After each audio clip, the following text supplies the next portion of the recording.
Nang gilalis ang mga tinunan sa atong Ginoo, diri sa akong gidungawan ron sa Biblia.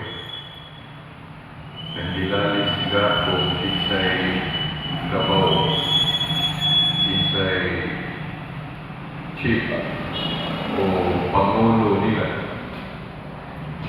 Mura rin sa atong panahon ng mga magkiluganay kung kinsay mo lingkod sa usa ka posisyon, magpinadyanay o magaling. Mao ni atong mabasa rin sa Lucas 22. Nang gilalis ang mga tinunan sa atong Ginoo kung kinsay labaw nila. Okay.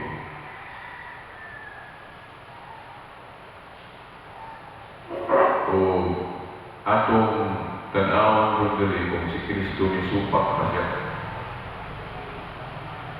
Anang pagtuo nga doon na yung chief o doon na yung labaw diha sa mga lideres sa simbahan. Ikitang mga Katoliko nagtuo nga si Pedro o ay unang gipili ni Kristo nga mangulo o silbing executive o labaw nga shepherd. Kanya, isupak ni sa mga igsuo nato ng mga hindi Katoliko. O itong nibiyan sila. Wala na sila mapailaw sa pagmando sa Santo Papa. Kaya lagi, matod pa nila, si Kristo na yun mo ilabaw. Wala nila eh. Wala ko nung magtudlo si Kristo na doon ay second in command niya nga isipon siya ng Pangulo samtang nga ang iyang personal presence wala rin. Ako naman nung isgutan sa niya pero ako naling balik-balikon with more emphasis para nga mas muli ko na natong pagtuo ng Katoliko mong tumugali. So mao na, no? Atong pasiuna nang ilalis ang mga tinunan kung kinsay labaw nila. O atong tan-awon diri sa Biblia kung misupak pa si Kristo ana nga sa mga apostoles usa ka nang gitudlo ni Kristo nga mangulo diya sa simbahan. Nisupak pa siya nga dunay labaw yun nila o katungganan. Diba? Sa atong pagtuo mo na ang po. Diba? Daghang mga dili Katoliko mapundok supak anak. Kung kita wala sila mapailaw sa Santo Papa. Okay. Sa ngalan sa Amahan, sa Anak, sa Espiritu Santo. Amen. Mayong buntag o mayong adlaw sa Ginoo. Kanatong tanan. Salamat sa Diakono sa mga nag-andam sa atong kapilya o salamat kaninyo nga nagsayo aron mo maminaw sa atong himuon nga exposition. Timan nilang kini atong exposition dili ni para sa atong kaugalingon, kundi para ni sa pag-ugmad sa simbahan sa Diyos. Kinahanglan umaron na ginagawa na. Di ba? Ang saan mga pag-ugmad. Dili ko na kayo magsigil na lingkod, may pahaton, magsisuloy-suloy, o taon-taon. Dili. Ang pag-ugmad sa simbahan sa Diyos, kinahanglan doon na kayo pagtulunan. Kaya kung wala'y pagtulunan, bisan mo sa rito ang tao. Di ba? So, atong itudlo dire ang pagtulunan sa simbahan. Now, wala mo supak ang Ginoo nga sa mga apostolis niya, iyang mga tinunan, doon ay kahimong labaw. Nato masawa na kaya. Lucas 22. Ang uluhan gali kining Lucas 22, gikan tudling 24, niya, paingon na niya sa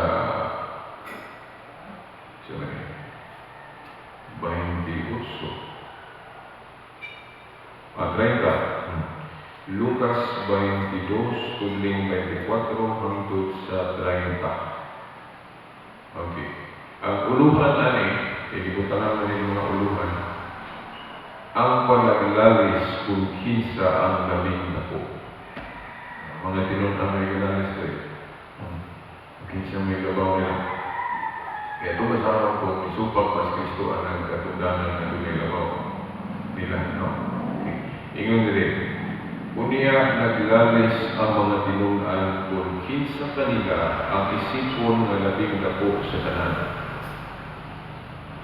Ug miingon si Jesus kanila, ang mga hari ni ining kalibutan nagmandok sa ilang mga kinsakupan, ug ang mga namunuan gitawag og mga dangpanan sa mga tao. Apan ayaw ninyo kinibuhata, hinuon ang labing dako kaninyo, kinahanglan magpakasama sa kinamanghuran ug ang Pangulo, leader, chief, ang Pangulo kinahanglan magpakasama sa sunugon. So tinaw na wala ang supak si Kristo ang dunay Pangulo sa iyang katawan. Pero iyan ang ingon na magpakasama sa sunugon. So ang sunugon mo'y Pangulo. Napakutana sa 12 ka apostoles, di sa may gisugo ni Kristo na mo pagkaon o mo shepherd sa iyang mga kanero sa panon, sa simbahan. Kay muadto naman sa langit, kanang sa San Juan 21:15-17, naa diri mabasa na to. Kasi Kristo sa dihang kaliabot na siya nga kahayag sa langit, kaya walang siya na pangawan ito. Humanaman iyang mission personal. Iyang pagkatao, o siya iyang gihimo nila sa kalikutan, humana. Dayon, pagpasabot, kamo na, mapadayo. Ako naman i-organize. I-organize naman mo na po. Yung kita organization na ang binilitan. Di ba? So, papunta na, kinsa man ang labing dako sa mga apostoles. Kung masarang sa San Juan, dito lang naman masarang. Okay, dito sa explanation. Sa inyong balay na lang basahan. San Juan, Kapitulo 21, tudling 15-17. Kinsa may giingnan ni Kristo sa tanang mga apostoles, sa tupa sa tanang shepherd, tanang mga leader sa simbahan na iyang ipili. O man to, mga apostoles, di ba? Sa mga apostoles, sa mga disipulo sa Ginoo, kinsa man iyang ipili. Ngayon siya na nahigong babagalan ko. Tingin pa lang ito ni mong Ginoo. Klaro na. Wes, atiman na ang ako mga naging karnero. Sulit akong pamutanan, nahigog mga bakalan ko. Higog malagikan ako. Ngayon, sulit lagi ako. Ihigog mapagyon ko ni mo, subok na gani. Isa itong nasubok. Ang atong patron, si Pedro. Subok na siya nga ibalik-balik mo ngayon ni Kristo. Pagkutanan ni Higog mo, gusto ka nang Ginoo, di kasabot? Hindi po kakilmo di kasabot. Ang tinuod lang sa atong exegesis, mula lang o ipapirma ni Kristo si Pedro sa puluhaton ng iyang mag-isano ni Kristo niya. Di ba ka nang magpapirma ka, di ba naghahanon na? Di ba?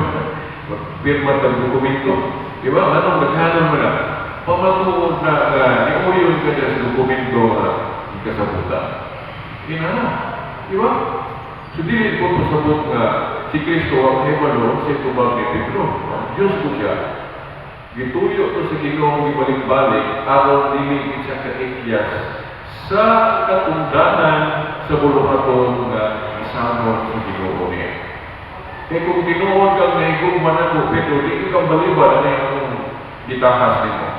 Kung gitakas nimo. Kung saman, ang pagpakaon, pagmando, pagpamulo sa mga tanero ni Kristo. Yung imagine ha, sa present tanan mga disipulo dito, ito pa mga apostolis. Kunya, si Pedro na yung gigna. Klaro ha? So si Pedro na ay sunding chief servant. Chief servant. Yan na yung chief servant. Mau na leader, mau na ako. Oh. Labaw sa mga amahan. Ano? Kita ng mga pari, kita ng mga obispo, amahan na.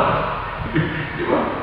O ang chief, o nang ni Kristo sa San Lucas 22:26. Ang akong sulugo, ang sulugo, mauwi chief. Balik mo sa pag-ingon ka ng mga apostolis sulugoon. Pero ang labaw, katong giingnan din niya at iba na ang akong mga tanero. Which, isa, si Pedro, ang atong patron din sa atong kapilya. Una nga, pupunta na ay sige bigat si Padre. Kaya nga itong patron, may unang bibili ni Kristo na mahingong executive minister, Dili si Felix Manalo. Ono na yung na istorya. Di ba? Kaya daghan ako kayo nagtuo ka. Ako na po ng executive minister sa tinuod ng Iglesia si Felix Manalo. Kasi doon ako sa mga naminaw, Gastowas, na membro sila. Di ba? Kinsay gipili ni Kristo na mahimong unang executive minister? Ang atong patron nila sa atong kapilya. Si Pedro. Dili si Felix Manalo. Dili si Apollo Kibuloy. Dili si Edi Villanueva. Dili si Ellen White sa Sabalista. Dili si Joseph Smith sa Mormons. Sa panahon si Pedro. Unya, kanang katungdanan kung mabakante, doon naman ay mapuli. Di ba? Kaya ada yung posisyon sa atong presidente. Di ba? Puli-pulihan man ang mabakante. Bisan ka ng katungdanan sa executive minister sa atong mga isong Iglesia ni Cristo, kung mabakante, pulihan na nila, di ba? Pagkamatay ni Felix Manalo, ipulihan siya anak ni Eduardo Manalo. Pagkamatay ni Eduardo, ipulihan na po sa anak si Eduardo Caron. Ang sunod ay ni Felix Iranio. Si Iranio. Pagkamatay ni Iranio, ipulihan sa anak na si Eduardo. Muna yung President Executive Minister. Nagkaroon, ang tinuod yun na nakapuli sa posisyon sa katungdanan na si Kristo mismo mo yung tukod. Kanang tinugyanan sa mga Yahweh sa hingharian sa langit mo na. Tugyanan ng kasyawi, executive ka na kayo. Di ka mo apoy. Away mo kasulog. Di ba? Oh, si Pedro ang itugyanan sa Yahweh. Mateo 16:19. Kanya, katupag yung pagtupyan ni Kristo sa mga Yahweh, sa hingharian sa langit na ito ni Pedro, pag-ina ko ba mga tinunan ito? Yan, sa tanang mga tinunan, yan, si Pedro naman ay bilang. Bot po sa bot, si Pedro mga yan dipili na mahimong unang executive minister sa Iglesia na ito. Pero mga po, matando ka rin mag-explain. Kaya sa kaklaro alas Biblia, anong dagdan ng mga magtuwa? Sige na po na sila basa sa Biblia. Oo. Kaya na mga pastor ministro, ay kung ingabulong na sa Biblia. Magtupisan na yung kutuan na yung versikulo, di ba lubig pa ka? Di ba? Ako, ano kung lubig kung kinutuwa ang versikulo nila, mas kanan na sila memorize.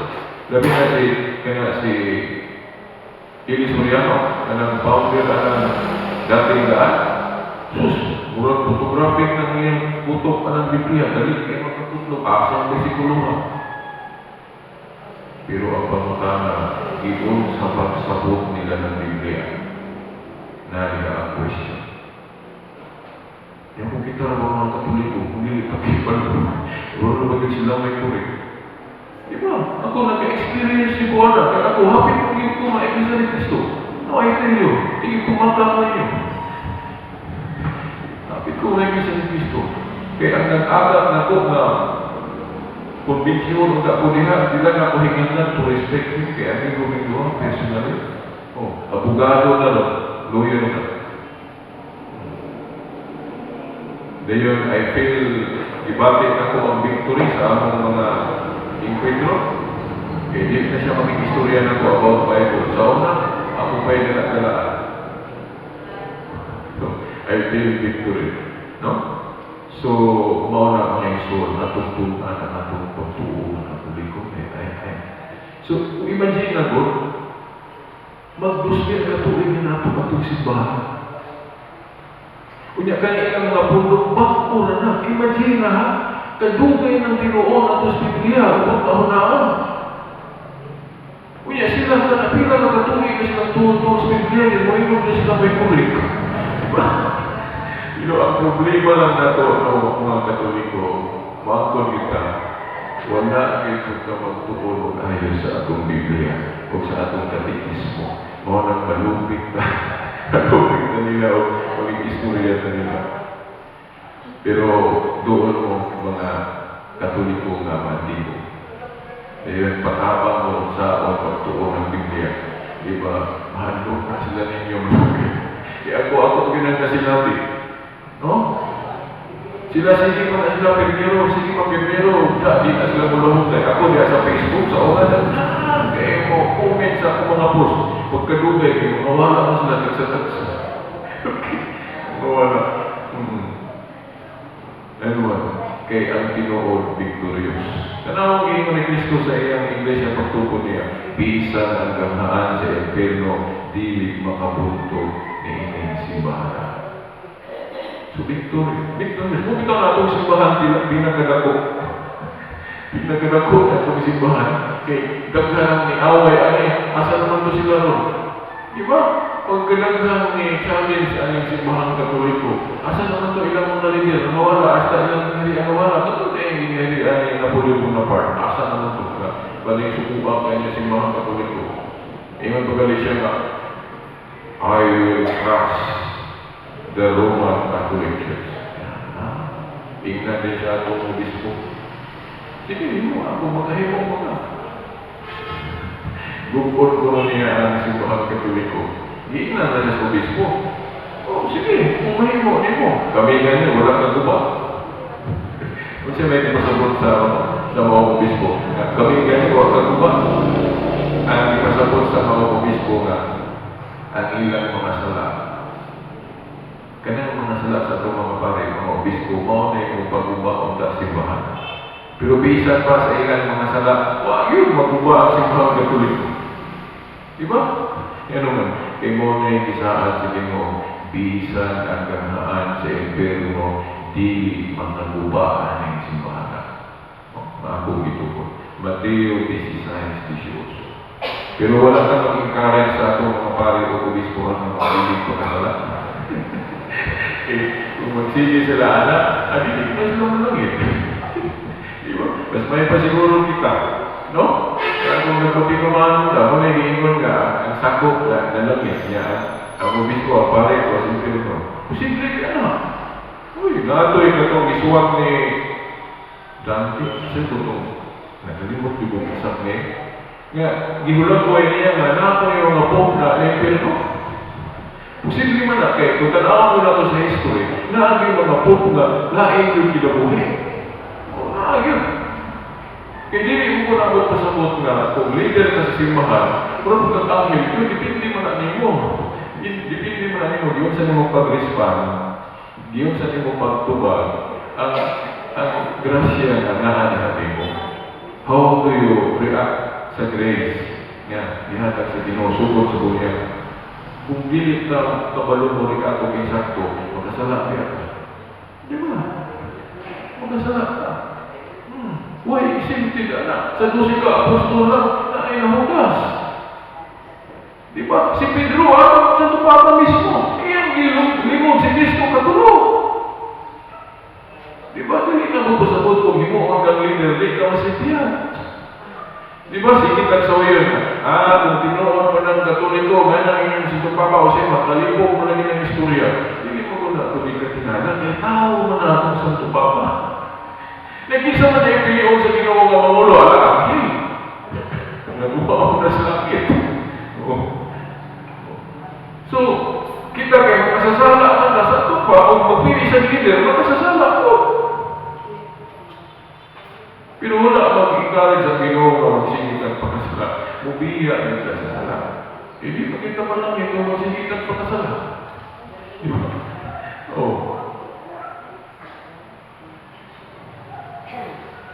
Sa paminuto na lang. 6:55. Ang kining ako mura sa pattern yun sa standard. Pero kung nga, ang akong iset yun, 6:55 sa original time, ihatag naman. Then 5 minutes before sa mga salasiti, bakante na. Masaya malapas ko gamay, kasi siya. Okay. So, wala ko ikong pa naman. So, I lang kalimot nga sa social media, ang atong YouTube, nga atong contribution sa atong simbahan na sa YouTube, na po, no? Kaya very positive po. Nga, dihaktangan atong contribution sa simbahan, no? Very positive po. Ngayon, kasi ko, alam ko ninyo kung mabuhol mo. Idaghan na yung videos kaya matugay, mabalik-balik ng ibang topic, siguro buringan mo. Pero mas okay lang maburingan sa alam sa atong simbahan. Pero ako mong ignoro, ayaw din mong kaburing. No? Kung buringan sa, maundang na ito. Di ba? So, maundang na tagtuon. So, mabuko na po rin. So, maundang na tagtuon. So, hangtod sa sunod Domingo po. Sa ngalan sa Amahan sa Anak sa Espiritu Santo. Amen.